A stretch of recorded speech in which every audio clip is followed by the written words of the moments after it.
You owned the car wash, you owned the dispensary, and you owned the restaurant Yeah. at 25 years old. Yep. I started that shit when I was 25. I had all that.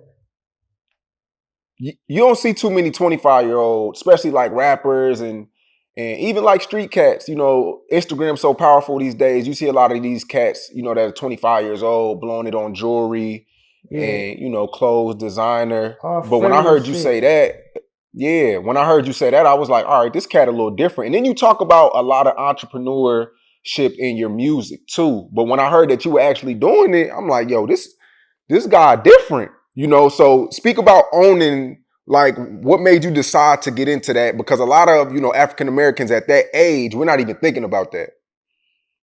Yeah, facts. I always wanted to be like a businessman, you know what I'm saying? I always felt like I had that entrepreneurship inside of me. But like when it comes to that car wash, that was more of a personal thing. Like that was no homo. That was like more to stroke my ego because I remember I was a shorty and that same car wash used to be popping. Everybody that had some paper, all the OGs, all every plug, all them niggas used to be up at that car wash and shit. So it meant something to be a young nigga to work at that car wash. And I tried to work at that motherfucker. Them niggas wouldn't hire me. So when I got older, I bought that bitch. And I hired every nigga in my hood, everybody that was young. And I ain't never had nobody come to my car wash, ask for a job, and ain't get it. Every nigga that came up to my car wash, they asked for a job, we threw him a towel. You know what I'm saying? Go, you can That's start right real. now, That's start today. real. Because I remember them niggas wouldn't let me work. And now it always was a restaurant next door. I ended up getting that motherfucker too. But like honestly, you know, it was something that I always wanted to do. Like I say, I've been had that entrepreneurship inside of me. But at that time, bro, I was just doing that shit just to say I did it. I went into all that shit for the wrong reasons. I ain't care about the money. You know, I bought that shit just to say, yeah, I'm a young nigga and I got this shit. I was doing that shit the wrong way. The same way a nigga go buy a car and go buy jewelry and be like, yeah, I got this, I got that. It was a flex for me, you know, but I knew the importance of even trying to do that and to have that shit. You know, a part of it was more like, yeah, let me do the right thing with my money. Let me make sure my kids, you know, gonna be straight in the future. My mama, my old lady, all of them gonna be right. But at the same time, it's more like, yeah, nigga, I own this shit. I grew up on this block and this shit mine. I ride past the hood and see shit that's mine at a young age like that, you know, at 25. And it wasn't nobody with nothing over there. Everybody that owned shit over there was Chaldeans or either white people, you know. No disrespect to the Chaldeans or white people, you know. I love everybody, but like, you know, I was the only black male over there and I was a shorty with that shit. So, you know, it was a bunch of feelings and a bunch of factors all whopped up in a reason for me to, you know, obtain those businesses and pursue that.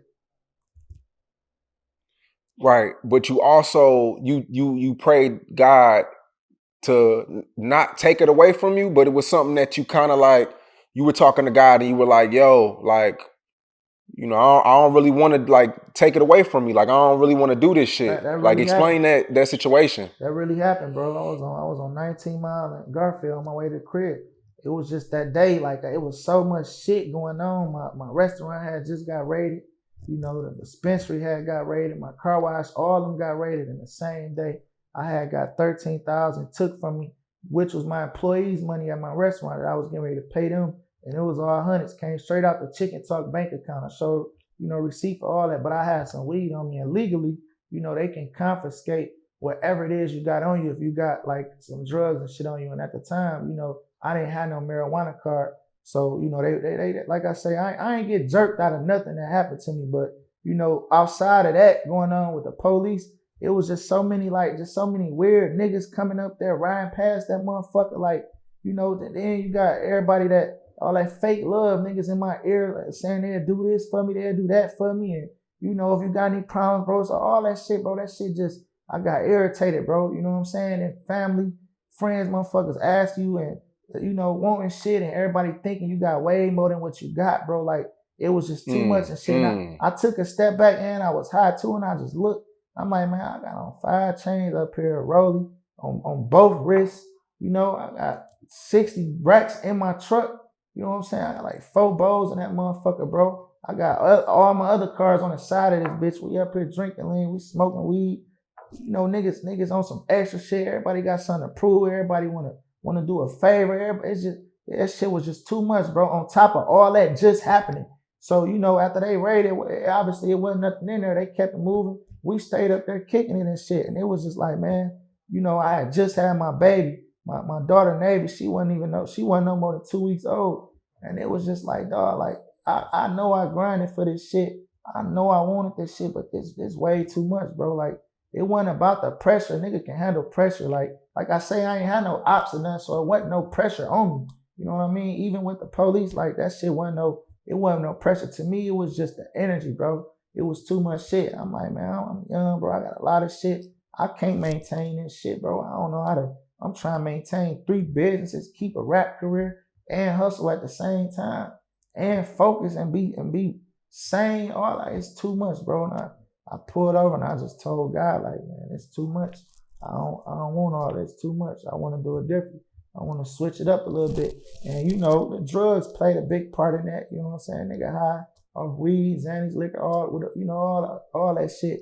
You know what I mean? And like not even 4 weeks, probably like 3 weeks after that, I ended up getting indicted and I lost all that shit. And I realized you really gotta be careful what you pray for, because even though I didn't want that shit that way no more, I knew, like, same way I got this shit, I'ma lose this shit eventually.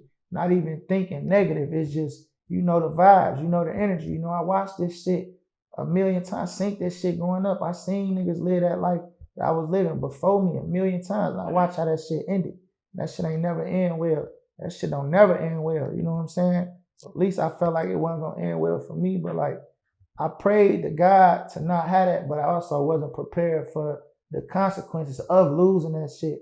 You know what I mean? But like indictment and having to fight a case and gotta pay for these attorneys, gotta make sure the home front's still straight, still trying to put on a smile for my wife, raising my daughter, still trying to be a rapper at the same time. Like, but I felt disconnected from the music. I didn't even care about that shit. You know what I'm saying? It was just like I wasn't prepared for that outcome of not having that shit. I just knew I didn't want it. But then when I lost it, it was like, damn, I lost everything and I wanted it back. Until I went to prison. I didn't care about that shit. And I came home and I got double of that shit and I did it all the right way. Man, that's a crazy story. So these spots get raided all on the same day. Yeah, like no cap, like true story. And you're there, like your I was person, you're there. physically there. Yeah, I was there. They was pulling people over, checking their food, seeing if they had food or drugs inside the food boxes. I believe, they maybe had people telling them, and this wasn't the FBI, so like this wasn't the feds and none of this shit at the time. It's just a regular gang unit in Detroit, at the time. Like, I believe people was maybe telling them I was somebody that I wasn't, or I was doing something that I wasn't. I don't know. I never had no conversation with them at all to know what the problem was. I didn't want to have that conversation. So, you know what I mean? That's all I think while I was getting fucked with like that. At the same time, prior to going to prison, I was, in my mind, I'm like, damn, them people fucking with me, bro. Why they bother me? Then going to jail, it's like, nigga, they weren't fucking with you, nigga. You moving crazy as hell. You will realize like how fucking goofy you moving, how much stupid shit you doing. Like, just sit. Like, when you get a chance to sit down, bro, you really can reflect on your movements and your actions, and then you learn how not to point that finger, but look in the mirror, and accept that you made the mistakes, that you was moving crazy, that you weren't right. That ain't how you supposed to do shit. I was doing shit the wrong way. Everything that happened, I brought that shit on me. Ain't one nobody fuck with me for no reason. It what You know what I mean? I brought all that on me. Everything from that whole 2 years, I brought all that shit on me. You know what I'm saying?